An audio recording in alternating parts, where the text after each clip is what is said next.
Hi friends, இந்த உலகத்தில் இருக்க ரொம்பவும் ரேரான 8 பாரம்பரிய உணவுகளை பற்றி தான் இன்றைக்கி இந்த வீடியோவில் பார்க்க போகிறோம். இந்த உணவுகள் எல்லாமே ரொம்ப சூப்பராக இருக்கும். இந்த வீடியோ பிடிச்சா லைக் பண்ணுங்கள், ஷேர் பண்ணுங்கள். சேனலுக்கு புதுசாக வந்திருக்கீங்கன்னா மறக்காம சேனலை சப்ஸ்கிரைப் பண்ணி பக்கத்தில் இருக்க பெல் பட்டனை கிளிக் பண்ணிக்கோங்க.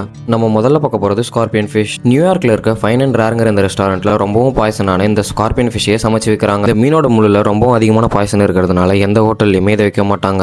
ஆனால் இவங்க இந்த மீனையே நல்லா கட் பண்ணி அழகாக பஜ்ஜி மாதிரி பொரிச்சு மேலே ரொம்பவே காரமான மிளகா பொடியை தூவி சாப்பிட கொடுக்குறாங்க. இதோட விலை $28. இந்திய மதிப்புக்கு பார்த்தீங்கன்னா $2500 வருது. அடுத்ததாக பார்க்க போகிறது கேட்சியோ புஷி. பார்க்க கட்ட மாதிரி இருக்க இந்த கேட்சியோ புஷி ஜப்பானோட ஒரு ட்ரெடிஷ்னலான ஃபுட்டுன்னு சொல்கிறாங்க. டூனா ஃபிஷ்ஷை நல்லா ஃப்ரெஷ்ஷாக கட் பண்ணி உப்பு போட்டு வேக வச்சு அதை பல வருஷத்துக்கு இந்த மாதிரி காய வச்சிடுறாங்க. நல்லா காஞ்ச இந்த டூனா ஃபிஷ் ரொம்ப நாளைக்கு கெட்டு போகாமலே இருக்கும்னு சொல்கிறாங்க. இதை எல்லா சூப்ல இருந்து எல்லா டிஷ்லையும் இவங்க துருவி ஆட் பண்ணி சாப்பிட்றாங்க. இது உடம்புக்கு ரொம்ப நல்லதுன்றதுனால வம்சா வழியாக 500 வருஷங்களுக்கு மேலே இதை சாப்பிட்றாங்களாம். அடுத்ததாக பார்க்க போகிறது ரோஸ்டட் மூச்சி. நல்லா வளர்ந்து ஸ்ட்ராங்கான மூங்கில் மரத்தை கண்டுபிடிச்சி எடுத்துகிட்டு குட்டி குட்டி குச்சிகளாக வெட்டி எடுத்துக்கிட்டு அதில் இருக்க பாக்டீரியா போகிறதுக்கு ரொம்ப நேரம் சுடு தண்ணியில் ஊற வச்சு எடுத்துக்கிறாங்க. அடுத்ததாக இவங்க திக்காக அரைச்ச அரிசி மாவை நல்லா பேனில் போட்டு ஹீட் பண்ணி திக்கான கன்சிஸ்டன்சிக்கு மாற்றி ஒரு மிஷினில் ஆட் பண்ணி நல்லா ரப்பர் மாதிரி மாற்றி எடுத்துக்கிறாங்க. ரப்பர் மாதிரி மாறின அந்த மாவை குச்சியில் குத்தி ரோஸ்ட் பண்ணி ஃபர்ஸ்ட் எடுத்த உடனே கஸ்டமருக்கு கொடுக்க மாட்டாங்களாம். அவங்களோட முன்னோர்களுக்கு வச்சதுக்கு அப்புறம் தான் கஸ்டமருக்கு சேல் பண்ணுவாங்களாம். இதை சுமார் 1000 வருஷங்களாக ஜப்பான் மக்கள் சாப்பிட்டுக்கிட்டு இருக்காங்களாம். சின்னவங்கலேருந்து பெரியவங்க வரைக்கும் எல்லாரும் விரும்பி சாப்பிட்றதுனால இதோட விலை ரொம்ப கம்மியாக தான் விற்கிறாங்களாம். இந்திய ரூபாய் மதிப்புள்ள 10 மூச்சு வெறும் 50 ரூபாய்க்கு தான் வித்துக்கிட்டு இருந்தாங்களாம். கொரோனாக்கு அப்புறம் தான் 80 ரூபா வரைக்கும் ஏறிச்சாம்.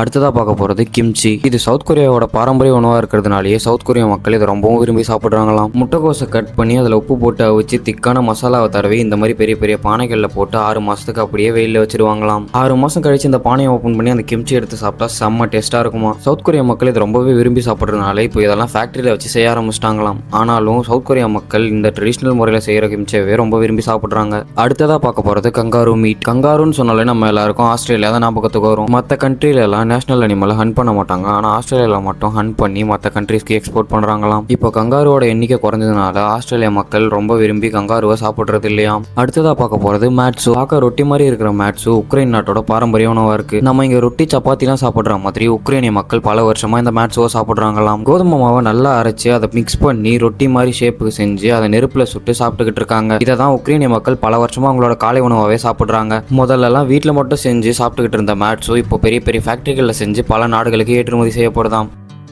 அடுத்ததாக பார்க்க போகிறது பிளாக் புட்டிங். இங்கிலாண்டோட ட்ரெடிஷ்னலான டிஷ் தான் இந்த பிளாக் புட்டிங். பார்க்கவே வித்தியாசமாக இருக்க இந்த பிளாக் புட்டிங் இங்கிலாண்டோட ஃபேமஸான பிரேக்ஃபாஸ்ட்டாக இருக்குது. இந்த பிளாக் புட்டிங் எப்படி செய்கிறாங்கன்னா கோதுமை மாவு, பன்னி கொழுப்பு, சீஸ், சில பருப்பு வகைகள்லாம் சேர்த்து நல்லா மிக்ஸ் பண்ணி எடுத்துக்கிறாங்க. அதை ஹாட் டாக் மாதிரியே கோட்டோட இன்டெஸ்டைனில் ஃபுல்லாக ஃபில் பண்ணி நூல் போட்டு கட்டி ரவுண்டாக வேக வச்சு எடுத்துக்கிறாங்க. வேக வச்சு எடுத்து அந்த பிளாக் புட்டிங்கை கட் பண்ணி சர்வ் பண்ணுறாங்க. பார்க்கவே வித்தியாசமாக இருக்குது.